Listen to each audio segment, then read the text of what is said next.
Morning, everybody.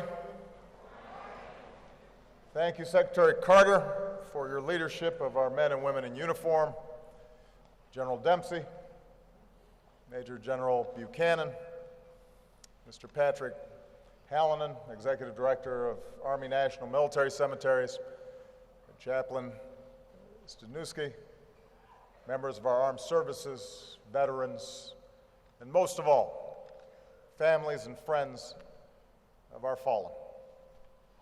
It is my deep honor to share this day with you again. For 147 years, our nation has set aside this day to pay solemn tribute to patriots who gave their last full measure of devotion for this country that we love. And while the nature of war has changed over that time, the values that drive our brave men and women in uniform remain constant. Honor, courage, selflessness. Those values lived in the hearts of everyday heroes who risked everything for us in every American war. Men and women who now rest forever in these quiet fields and across our land.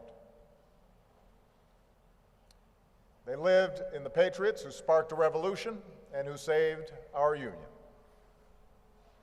They lived in the young GIs who defeated tyranny in Europe and the Pacific. And this year we mark a historic anniversary, 70 years since our victory in World War II. More than 16 million Americans left everything they knew to fight for our freedom.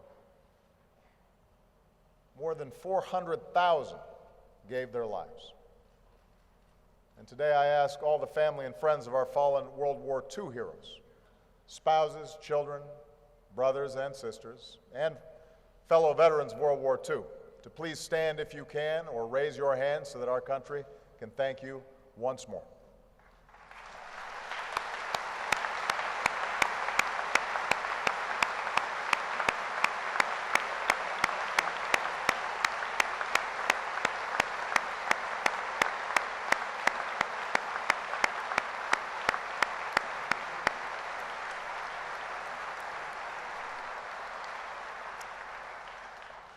These same values lived in those who braved the mountains of Korea, the jungles of Vietnam, the deserts of the Middle East. And in the past decade, we've seen these values on display again in the men and women of our 9/11 generation. For many of us, this Memorial Day is especially meaningful. It is the first since our war in Afghanistan came to an end.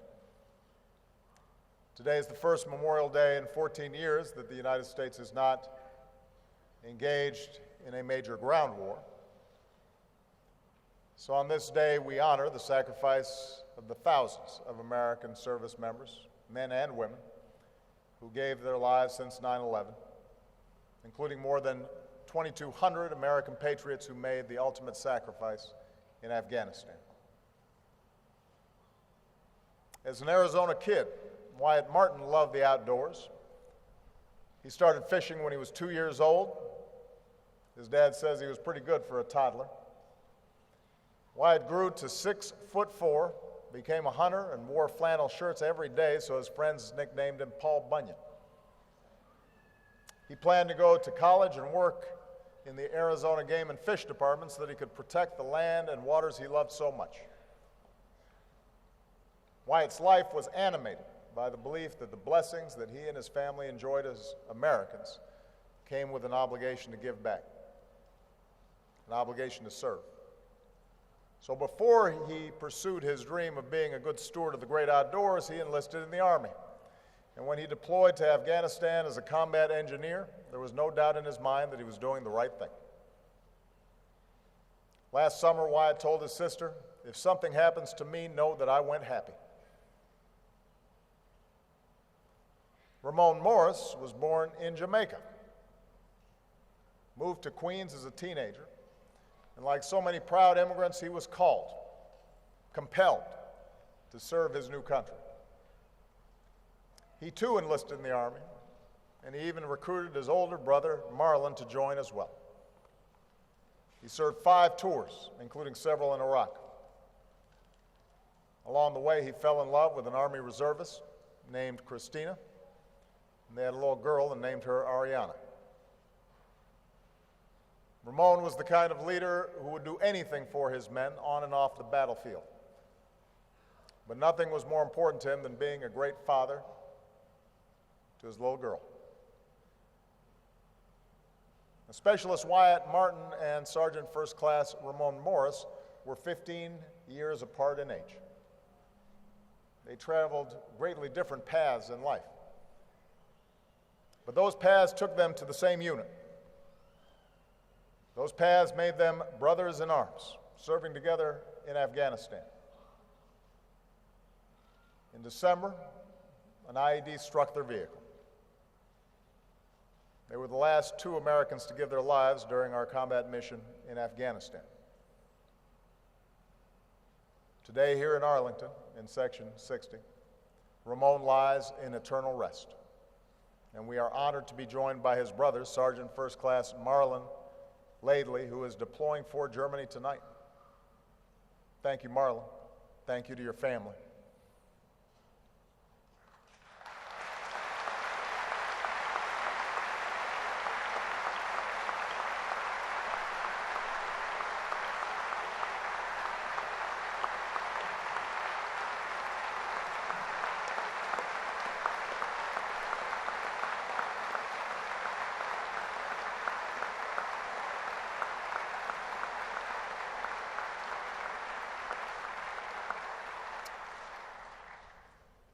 These 2 men, these 2 heroes,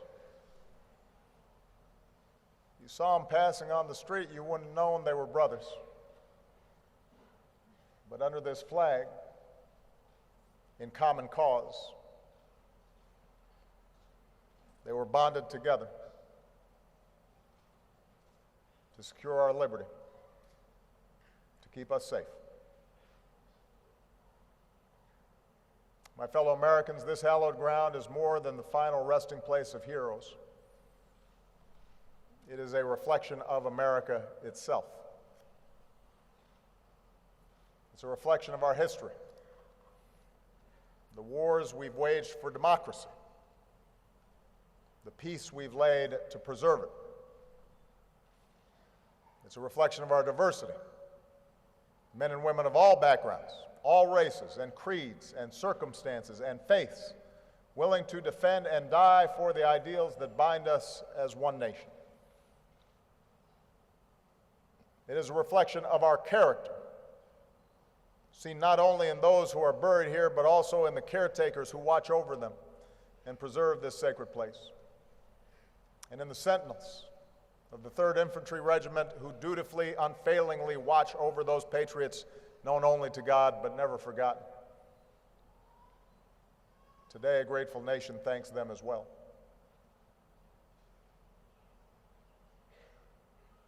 Most Americans don't fully see, don't fully understand the sacrifice made by the 1% who serve in this all-volunteer armed forces.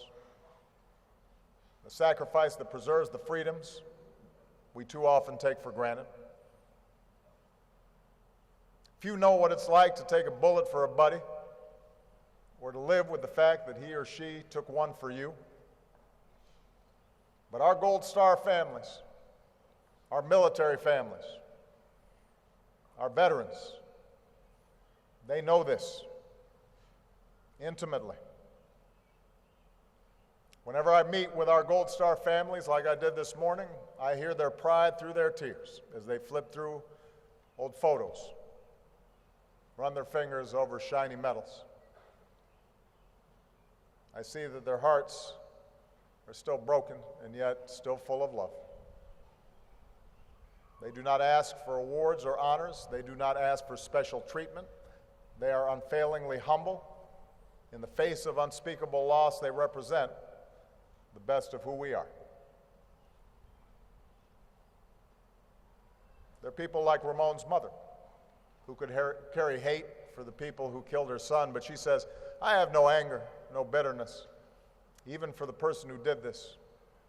I feel sorry for them, and I ask God to change their hearts. That's one Gold Star mother's amazing grace. Folks like Wyatt's parents, Brian and Julie Martin, who said of their son, "He's not just our kid, he's everybody's. He's an American soldier, and as an American soldier, he belongs to everybody." There are the siblings, like the Gold Star sister who wrote to me of her brother, Private First Class Stephen Benish, who gave his life in Iraq in 2004. She said, "Remember him not as the 1,253rd war casualty, but the 6'7" burst of light and positive influence he was on the world." These sons and daughters, these brothers and sisters who laid down their lives for us, they belong to us all. They're our children too. We benefit from their light, their positive influence on the world. And it's our duty, our eternal obligation, to be there for them too. To make sure our troops always have what they need to carry out the mission. To make sure we care for all those who have served. To make sure we honor all those whom we've lost. To make sure we keep faith with our military families. To make sure we never stop searching for those who are missing. We're trying to bring home our prisoners of war. We are grateful for the families of our POW MIAs. This may be the first Memorial Day since the end of our war in Afghanistan, but we are acutely aware as we speak, our men and women in uniform still stand watch and still serve and still sacrifice around the world. Several years ago, we had more than 100,000 troops in Afghanistan.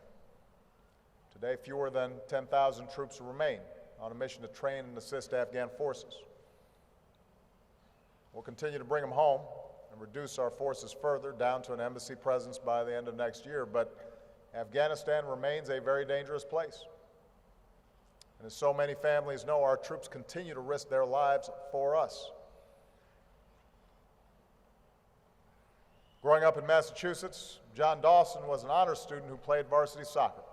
Loved the Bruins, loved the Pats, was always up for fun, running into a room while spraying silly string or photobombing long before it was in style. John was passionate about service. He shared the same convictions of so many we honor today, who wanted nothing more than to join a common cause and be part of something bigger than himself.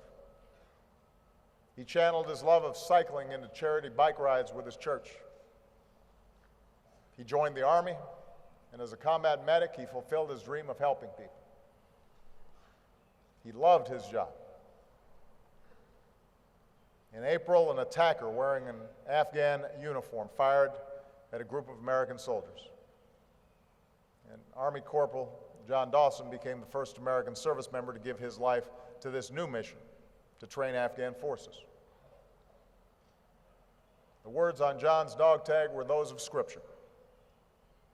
Greater love has no other than this, than to lay down your life for your friends.